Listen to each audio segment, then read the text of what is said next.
Change. There are the changes that happen with us and the changes that happen without us. How much of a butterfly's transformation has to do with it deciding to eat when it's a caterpillar, deciding where to put its cocoon, and deciding when to come out as a beautiful butterfly, and how much of that is just nature taking its course? I don't know. I'm not an entomologist, but when it comes to people, there is overlap between what we can change, what we want to change, and what just changes us environmentally, and the things that we do. All of these things can converge to make things constantly changing, and that can be really difficult on our identity, difficult on our ability to move forward and feel like we have control because we want control. But today, what I want to talk about is some of the things you do have control over with your body as far as changes go, and some things that you don't, that you just have to accept as nature, and how to hold on to who you are as a core person and not lose your identity as you go through this process of physical change, whether you're trying to lose weight, gain muscle mass, whatever it is. Hi, I am your coach, Melanie Black. Hello, you beautiful sack of haunted meat. Thank you for joining me today for today's Mindset Monday. I just wanted to talk a little bit about change. I was reading a statistic that the average person, the average American during the COVID thing has gained around 30 pounds. And that checks out, at least for the people that I'm working with. And I feel you on this change. This I would classify as, to a degree, a change that happens to you. Do you have control over what you're eating? Of course you do. But the stress, environmental stresses, all of these things, there's only so much control we have over how our brain reacts to external stress. So one of the very, very first things that you are going to want to do anytime you're trying to make positive body changes, whether that is to gain strength, to lose body fat, whatever it is you're going to try to reduce chronic stress, right? Chronic nonstop stress, mental stress, all of these kinds of things. Now, there's good stress, there's useful stress. Eustress, like exercise, is a short, intense bout of stress when we do it correctly, right? It should be stressful while it's happening. And then when it's done, your body comes down off of that stress and can then make the changes necessary to develop the way that you want to develop, depending on what kind of exercises you do. So don't stress out about not being able to control your stress, of course, but definitely anytime we are looking at embarking on a new exercise, nutrition, fitness routine in an effort to do body composition changes, we want to make sure that we're reducing stress. One of the best ways we can do this, make sure you're getting enough sleep, enough downtime, not piling guilt on yourself or feeling bad about things. You know, if you're a plump little caterpillar right now and you've just been hiding in your cocoon for the past 12 months, don't worry about it. You've been doing exactly what you're supposed to do. And now it's maybe you feel like it's time for change, time to get all of this stuff, moving around and transforming.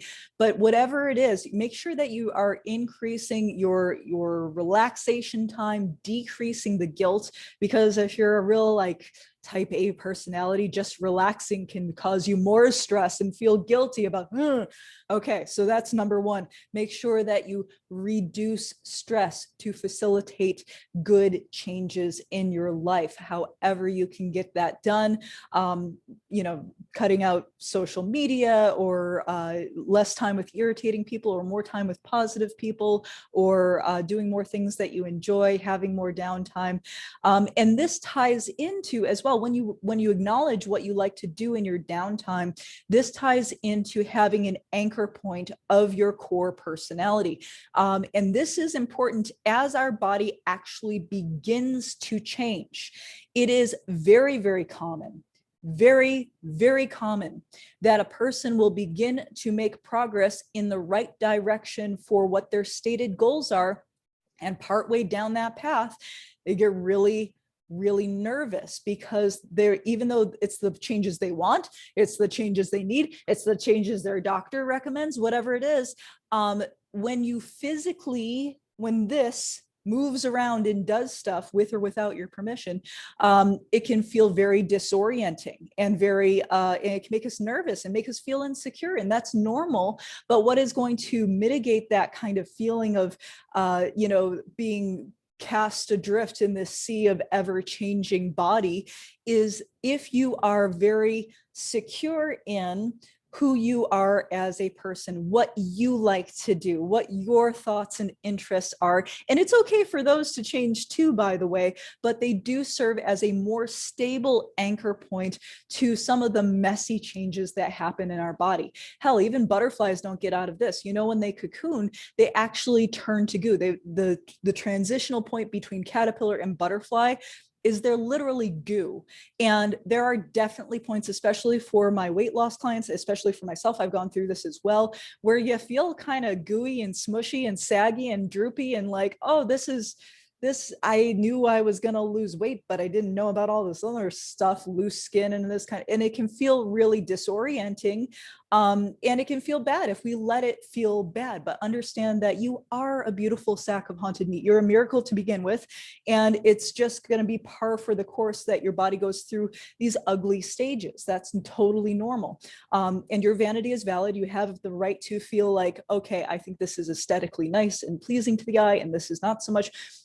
But you don't have to be all of the beauty. You know what I'm saying? Like, you are the perceptor of beauty. You can recognize beauty in other things. You don't have to be that beauty all the time. Now, it's fun to be beautiful for yourself, obviously, but you don't have to be that for yourself all the time. Don't put pressure on yourself to be that for yourself or for anybody else, for sure, all the time.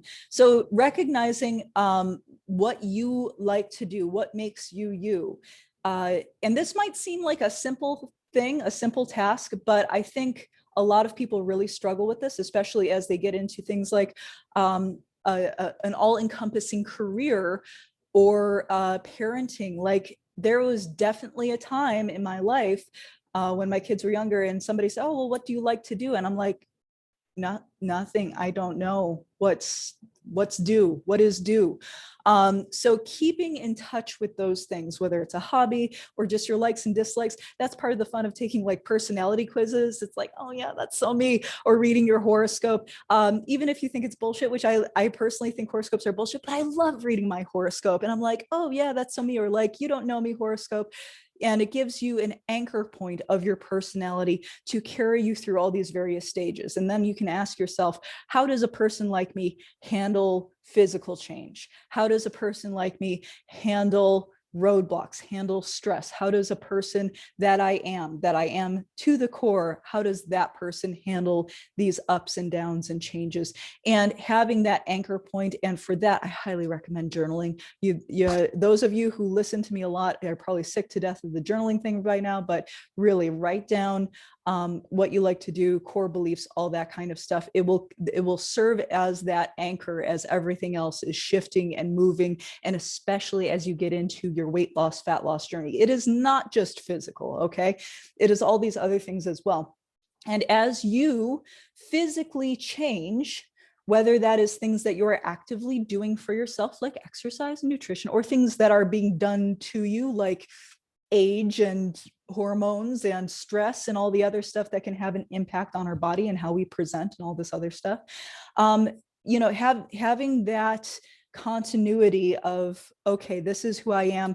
And as you get healthier, as you get more strong, as you lose weight, all these different things, whatever you're trying to work on, you will find that that core personality is amplified. So if you're not really certain what that is, and if you feel like part of your core personality right now is insecurity, if you feel insecure, that will get worse as you get towards your goals. Okay? Don't believe me? Go to a bodybuilding competition backstage and like, I've been there. I've talked to lots of people who are like aesthetically at the peak of where they're going to be. And maybe beyond, depending on some plastic surgery and chemical help. And some of them are the most insecure people you will ever meet, even though they're aesthetically like, societally, whatever, and even by their own standards, very, very beautiful, because they've allowed insecurity to be their driving force early on in their transformation. It became a core part of who they are, and that carries through and gets amplified as you get stronger, healthier, more in touch with your physical self. For those of you who maybe are at the beginning of a weight loss journey or the beginning of a strength training journey, and you're just getting started with this, it's the mind and body disconnect. It shrinks. Okay, the more strong you get, the healthier you get, the more vibrant you get physically, the less there is a line between your mental and your physical self, which is a line that we frequently draw. It's like, oh, there's the physical body and this mental body, blah, blah, or mental stuff. That line gets blurred real fast. And it sneaks up on you. So this is why a lot of people think like, oh, fitness people, they're hyper, they're jerks or whatever. They were kind of jerks before. It's a mind amplifier. When you're physically healthy, you're able to express your true nature, your true self more vibrantly. So if early on in these transitional stages, when you're in the caterpillar stage or the goose stage and you're not quite to butterfly type level yet, when you're in those various stages, if you haven't given yourself that anchor point of who am I really, and cultivating the best parts of that personality and reducing stress, that will come out. If you don't have that, your insecurities will come out amplified and amped up when you finally get to your goal. And that goal is always moving, by the way, but when you finally get to your goal, I finally lost the 50 pounds, or I finally was able to bench press 230 or whatever it was. When you get there, you won't be satisfied unless you've been very deliberately curating who you are internally along the way and what insecurities you want to let go of. So as you are changing, as many of you will be, we just went through a huge, stressful, crazy time period as a culture. We are going to continually going to be adapting to new things coming at us. As we move forward into reintegrating ourselves into the culture and the world at large. As you do this, don't lose sight of who you are and what you like to do. Please reduce stress, keep a journal, and as these changes happen, whether intentional, like a training program, or unintentional, like aging and external stressors, whatever it is, you will enjoy your journey more. You will be more fulfilled, more satisfied, and more interesting as time passes. If you hold on to who you are, what you like to do, and let go of the stress in your life. And then you can emerge feeling refreshed at the other end of your goals and your micro goals along the way. You can actually appreciate the journey. It's not just an end point. And as you reach those milestones and whatever end point you have in mind for yourself right now, when you get there, it's going to be more fun. Okay, so have fun, make changes. You are absolutely worth it. You are gorgeous every step of the journey. You are a beautiful sack of haunted meat. Don't forget it. And I will see you next time on the Nerd Gym YouTube channel. If you would like to do online training, if you would like me to come to your home via this box here, and we can do a live Zoom class together. We can do the squats and the push-ups and all of the good strength training, as well as some cardio in very convenient 20-minute classes. We have a great class schedule with the Nerd Gym Online, and all virtual classes, meal plans for all different types of goals. And no guilt, no body shaming, none of that BS. It's a heck of a lot of fun. I would love to have you. And go ahead, you can go to www.thenerdgym.com. That will direct you to our Patreon page. You can sign up for any membership level to get it started, do a one-on-one Zoom call with me to talk it out, to get started, to see what level of membership is right for you. And then we'll go from there. It'll be awesome. All right. Have a great day. Keep up the great work. And I will see you next time. Bye.